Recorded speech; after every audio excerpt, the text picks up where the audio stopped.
ritrovati, eccoci pronti per una nuova edizione del nostro TG, ma cominciamo dai titoli.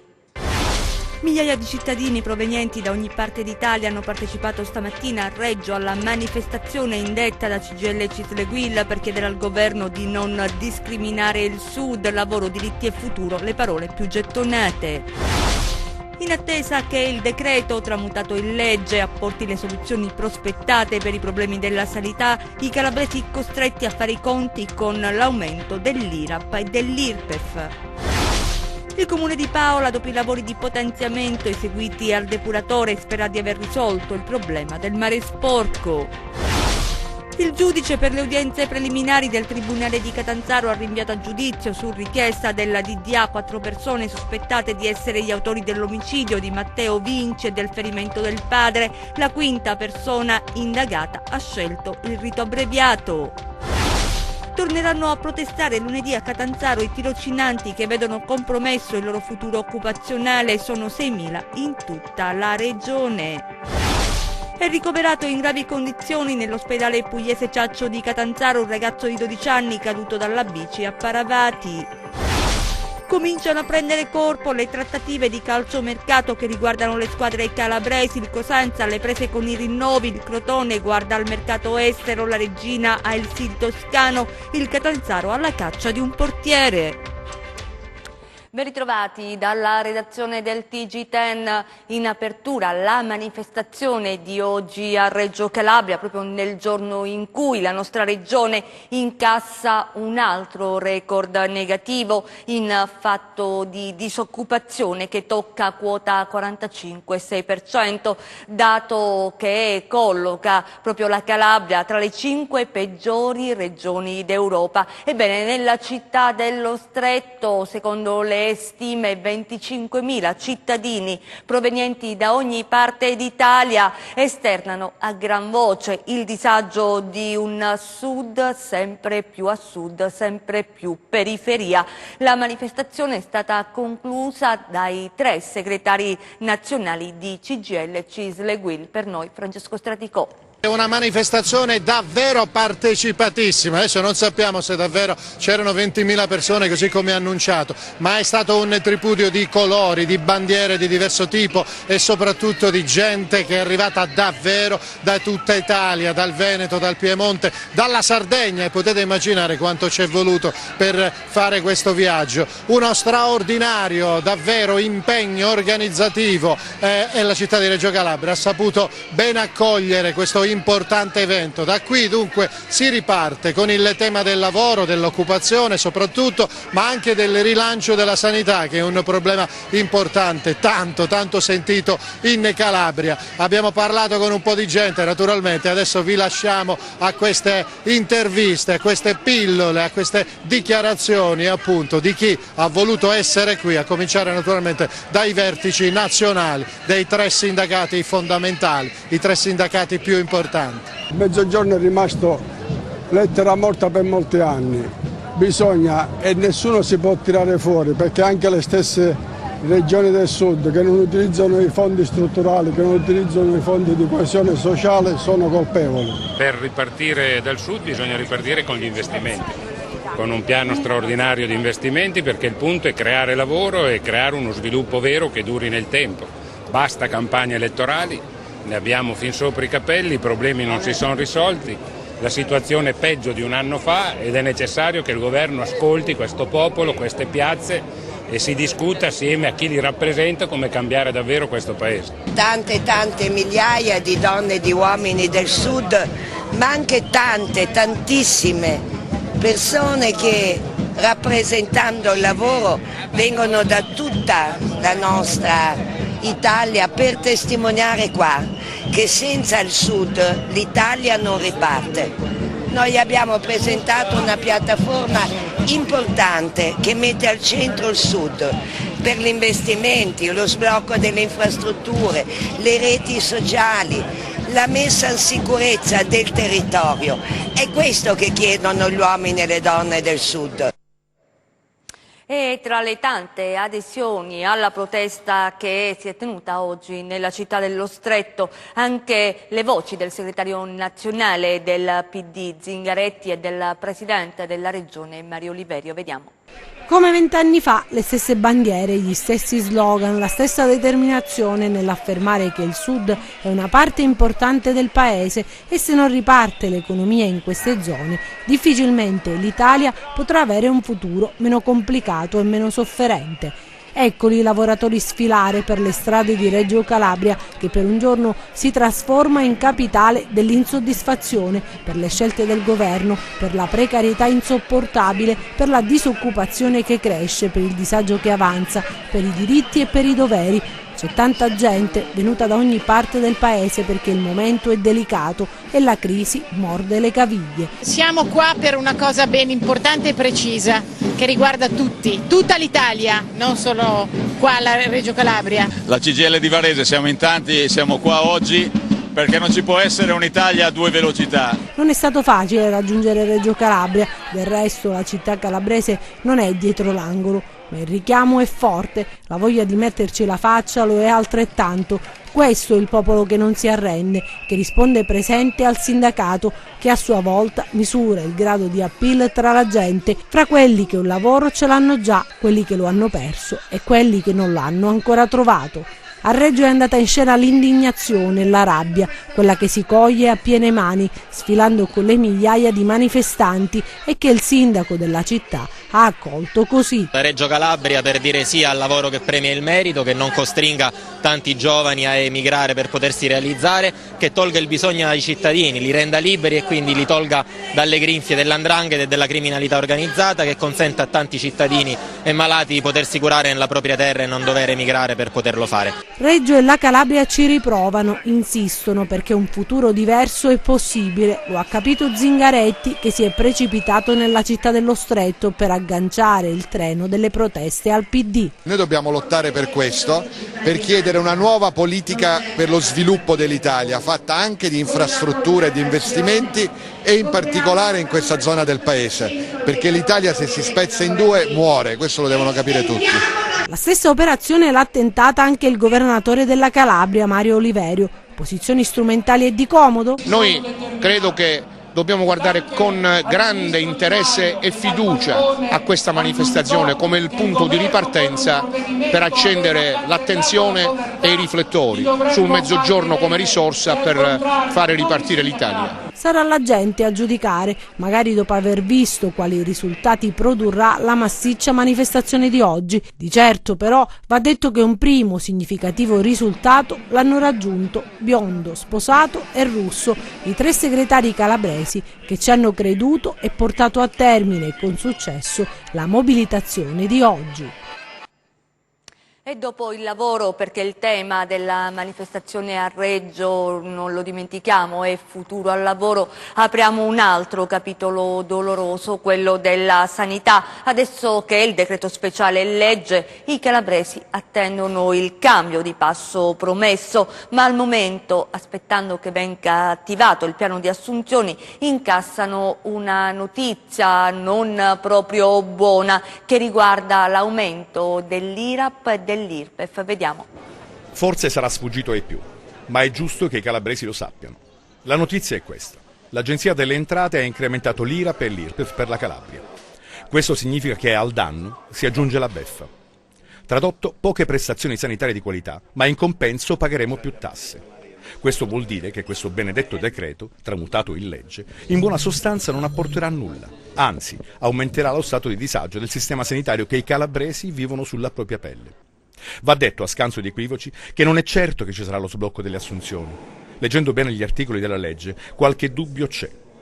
L'unica cosa certa è che entreranno a far parte del sistema 3 tipi di commissari, più la commissione straordinaria a Reggio. Avremo l'unità di crisi, i NAS, la Guardia di Finanza, l'ANAC e l'Agenas, tutti insieme, a garantire quella che viene rappresentata come una vera e propria rivoluzione. Un quadro nuovo, uno scenario nuovo, con nuovi protagonisti, ai quali spetterà il compito di raddrizzare le sorti di questo sistema sanitario malato, afflitto da 1000 problemi. L'impressione, però, è che in questa geografia di nuovi poteri manca proprio il cittadino calabrese, che è vittima e spettatore pagante, ma, come si dice, Dobbiamo avere pazienza. Ne abbiamo avuta tanta fino ad oggi.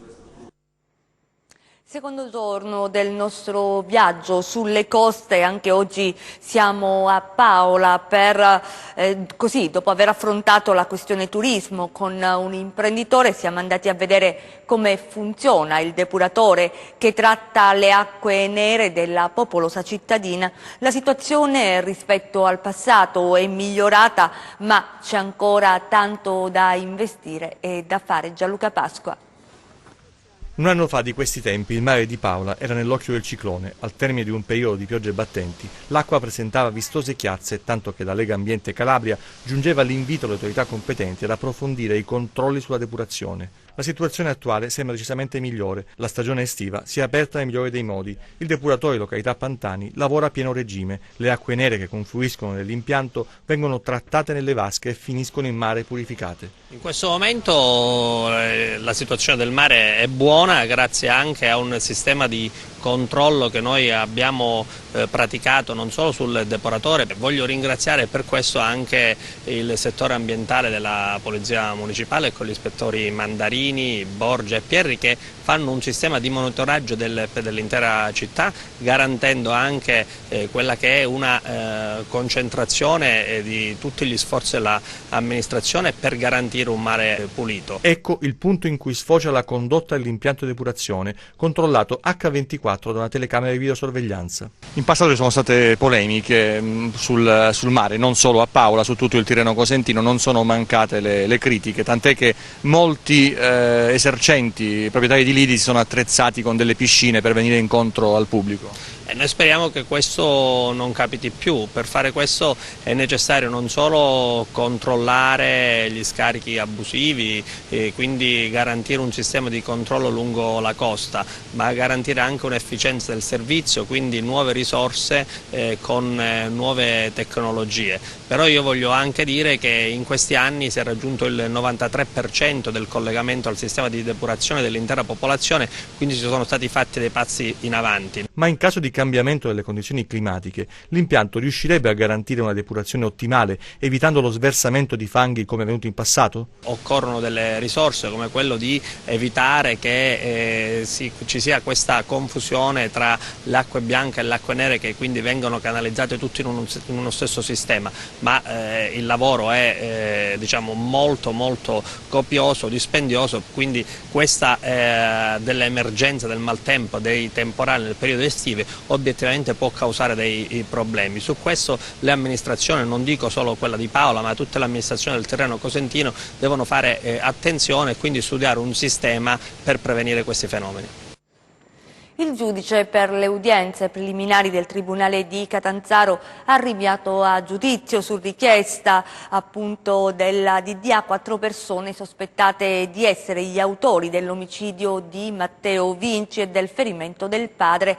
La quinta persona indagata ha scelto il rito abbreviato. Soddisfatti all'uscita del Tribunale i genitori di Matteo. Vediamo.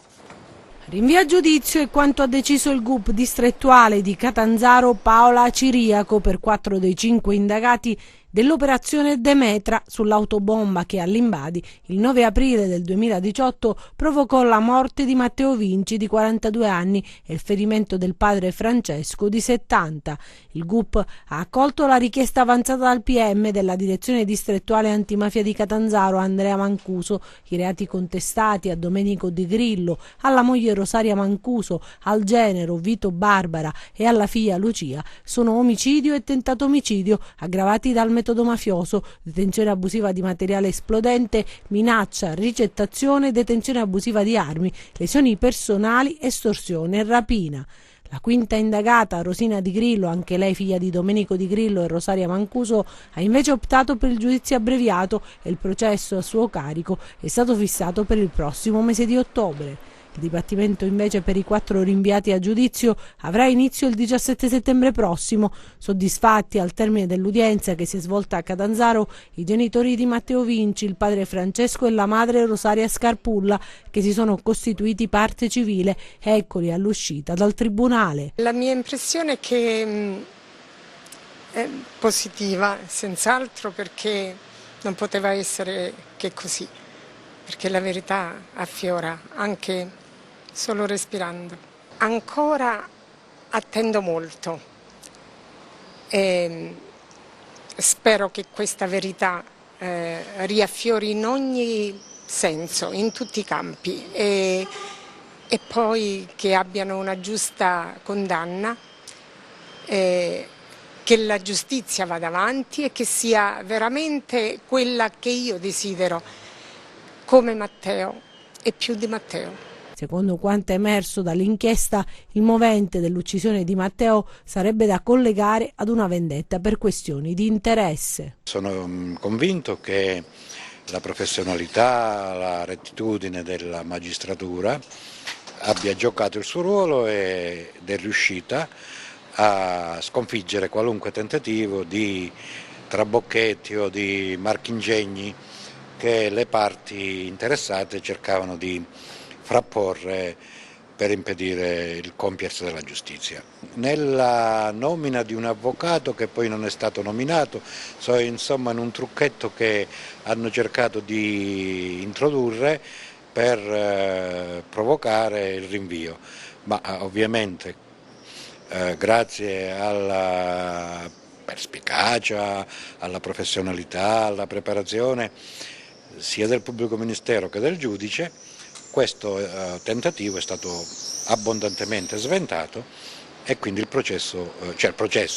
quindi l'udienza ha seguito il suo corso ed ha portato appunto a questo decreto che dispone il giudizio, per cui il 17 settembre inizierà il processo presso la Corte di Assise di Catanzaro. Dopo 5 anni dal suo insediamento siamo a Cosenza. Il presidente della Camera di Commercio, Klaus Algeri, presenta il suo bilancio di mandato. Vediamo.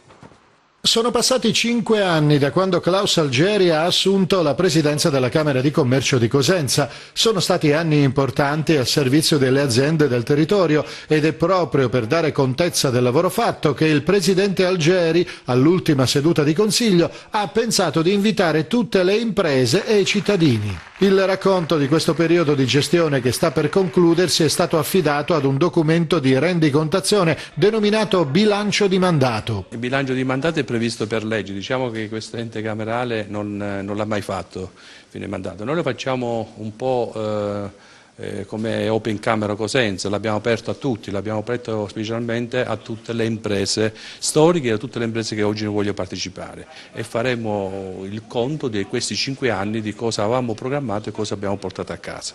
Sono tante le cose che abbiamo fatto. Quello che a noi interessa è che abbiamo ormai un ente nazionale che con Open Camera Cosenza, che è quel nuovo modo di fare, e ai vertici non solo come ente pubblico e Camere di Commercio nazionale, ma siamo andati anche all'Ocse, anche a livello internazionale. Questo è un modello nuovo di governare anche gli enti pubblici.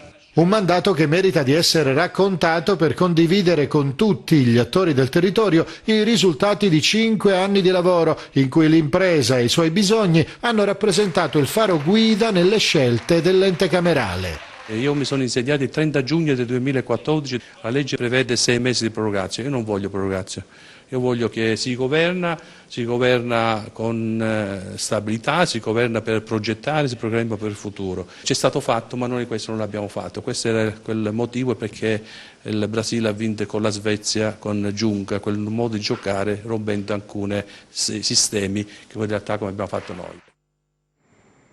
Le altre notizie nelle nostre brevi di cronaca.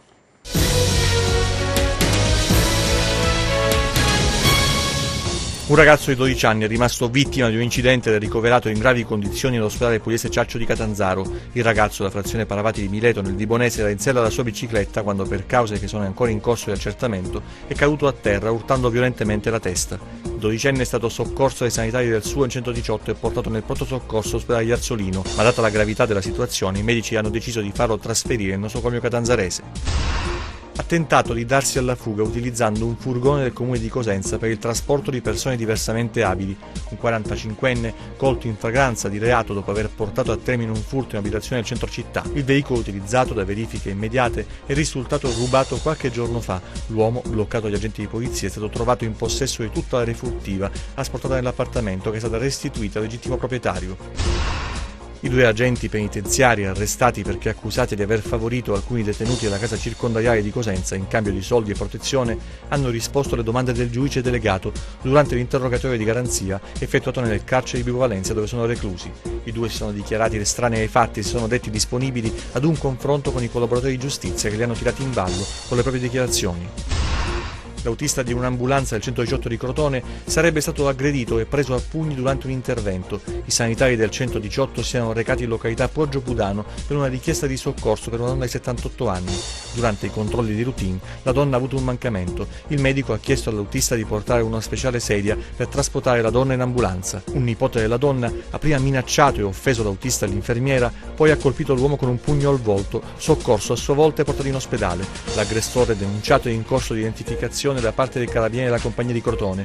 L'aggressione all'autista ha anche causato un disservizio nel servizio 118, rimasto privo di ambulanza per alcune ore. Torneranno a protestare lunedì a Catanzaro i tirocinanti che vedono compromesso il loro futuro occupazionale. Sono 6.000 in tutta la regione, circa 50 i milioni di euro gli emolumenti pregressi che rivendicano da oltre 2 anni. Vediamo. Sono circa 6.000 i tirocinanti calabresi impegnati in diversi settori fra giustizia, MIUR, MIBACT, enti pubblici e privati che attendono da più di 2 anni risposte non solo sul loro futuro, ma anche su emolumenti pregressi che ammonterebbero a 50 milioni di euro.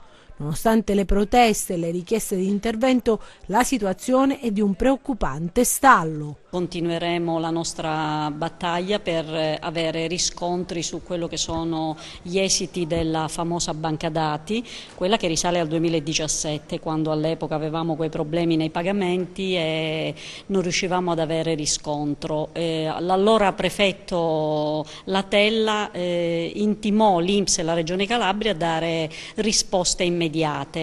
Iniziarono i lavori vari e siamo arrivati adesso al 2019 e ancora non abbiamo gli esiti dei residui. I residui che sono quei soldi delle politiche passive che sono poi migrati nelle politiche attive, quindi sono soldi dei tirocinanti calabresi, sono soldi che necessitano perché nei prossimi mesi scadrà anche questo bando che ci ha visto impegnati nei vari enti della Calabria e quindi abbiamo necessità di conoscere questo dato. Continuiamo ad aspettare risposte e dal Ministero, che si deve pronunciare in tal senso, e da parte dell'INPS per quello che riguarda la rendicontazione. Ecco perché hanno deciso di scendere nuovamente in piazza per manifestare disappunto e malumori. Lunedì 24 saremo a Catanzaro presso l'INPS regionale e andremo ci vedremo impegnati in questo sit-in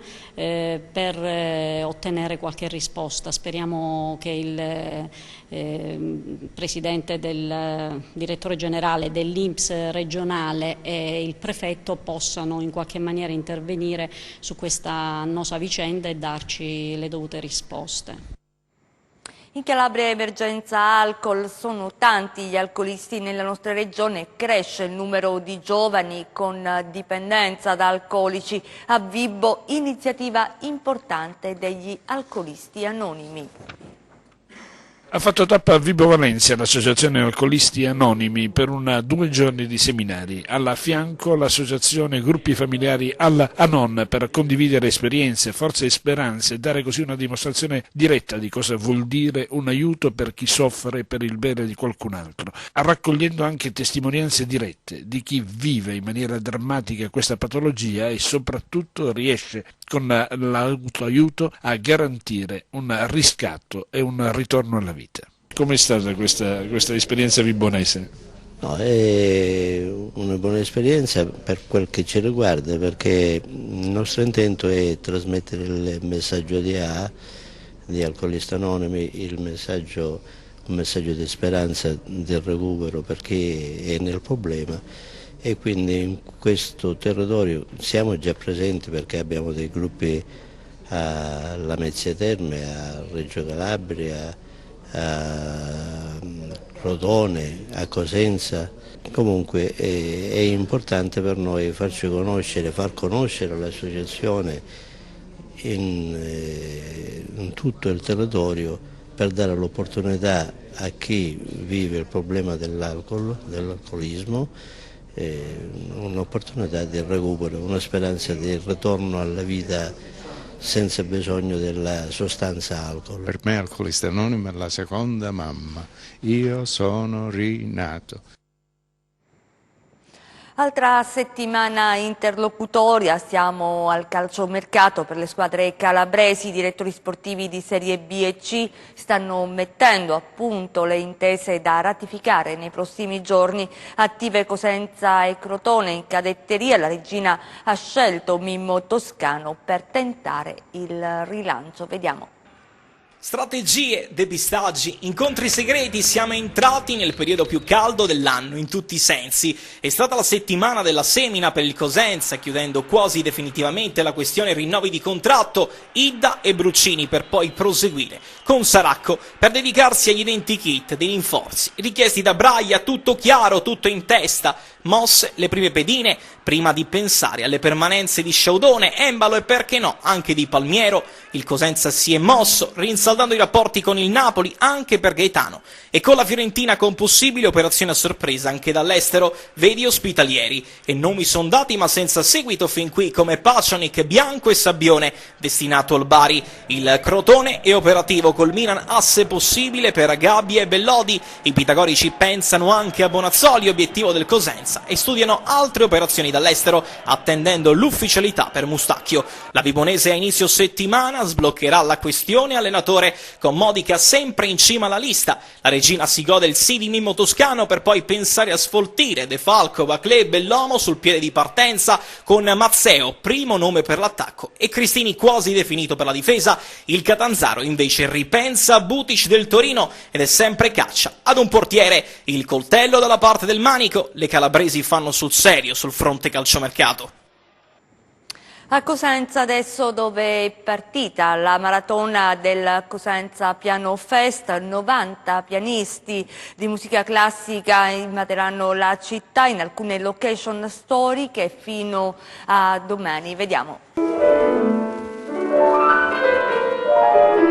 Si chiama Cosenza Piano Fest della manifestazione musicale promossa da Assocultura Confcommercio Cosenza in sinergia con l'amministrazione comunale di Palazzo dei Bruzzi. Per 2 giorni, oggi e domani, 90 pianisti di musica classica invaderanno 4 location del centro storico: il chiostro del complesso monumentale di San Domenico, la sala Quintieri del Teatro Rendano, il chiostro del Museo dei Bretti e degli Enotri e i giardini di Villa Rendano, dove si succederanno ininterrottamente dalle 10:30 del mattino fino a mezzanotte le esibizioni al pianoforte di artisti di ogni età che proporranno un ricchissimo repertorio di musica classica. Direttore artistico di Cosenza Piano Fest Giuseppe Maiorca, presidente dell'associazione musicale Maurizio Quintieri, che ha messo a punto un nutritissimo programma che prevede nei 4 luoghi storici prescelti esecuzioni di pagine importanti della storia della musica classica che attingeranno a piene mani al repertorio dei compositori più prestigiosi, da Chopin a Rossini, passando per Beethoven, Mozart e Bach. Cosenza ha importato così un format mutuato dal Festival di successo Piano City a Napoli, che va avanti da oltre 6 anni. Al Cosenza Piano Fest non si esibiranno soltanto pianisti cosentini, saranno presenti anche musicisti provenienti da altre regioni d'Italia e anche 4 pianisti portoghesi, grazie alla sinergia con il Conservatorio Giacomo Antonio, che stanno svolgendo un Erasmus nella nostra città. Restiamo a Cosenza, Villa Rendano, nel centro storico. Ritorna anche quest'anno la stagione di spettacoli che si chiama appunto Serie d'estate. Vediamo. Con il concerto di Alberto Laneve a Cosenza, la storica dimora di Villa Rendano anche quest'anno dà il benvenuto alla rassegna Sere d'estate. Terminano gli aperitivi culturali di Villa Rendano e iniziano le sere d'estate. Proprio oggi col solstizio d'estate, quindi il giorno più lungo dell'anno, ha inizio appunto questo ciclo di incontri, questa rassegna tra teatro, musica e letteratura che Villa Rendano propone ai cittadini ormai da diversi anni. L'iniziativa di oggi è un concerto che rientra appunto nella rassegna coordinata da Massimo Carritano. È tra l'altro una giornata abbastanza intensa quella odierna, perché la Fondazione Giuliani ha inteso anche proporre agli operatori culturali e turistici della città e della provincia un corso di formazione specifica sulla progettazione culturale, quindi una Villa Rendano che entra nella stagione estiva con grande enfasi e con grande partecipazione, perché in effetti anche ieri e oggi sono state numerose le presenze appunto per questi laboratori di progettazione. Tra le suggestive atmosfere di uno degli scorci più belli di Cosenza, Villa Rendano offrirà altri 3 appuntamenti, tutti nel mese di giugno, che spazieranno dalla musica al teatro alla letteratura. L'iniziativa di oggi prevede l'aperitivo, la visita al museo con senza itinera e poi ovviamente la musica e il concerto.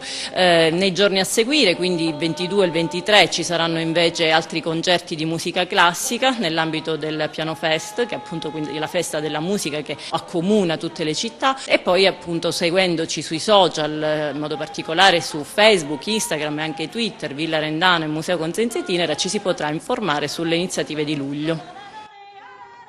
E chiudiamo con le previsioni del tempo.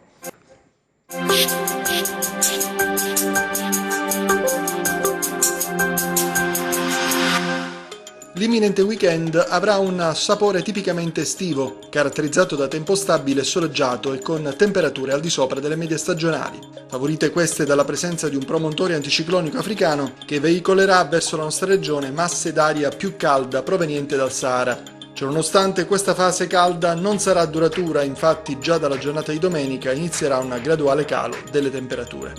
Domani cielo sereno o poco nuvoloso ovunque, con temperature in leggero calo. Domani mari poco mossi con moto ondoso in aumento e deboli venti dai quadranti meridionali. Per essere sempre aggiornati sull'evoluzione delle condizioni meteo vi rimando, oltre al nostro sito www.meteoincalabria.com, anche alla nostra pagina Facebook Meteo in Calabria. Ed è davvero tutto, ci fermiamo qui, grazie per essere stati con noi, grazie in regia a Michele Cava, in messa in onda Giuseppe Costanzo, noi vi auguriamo un buon proseguimento.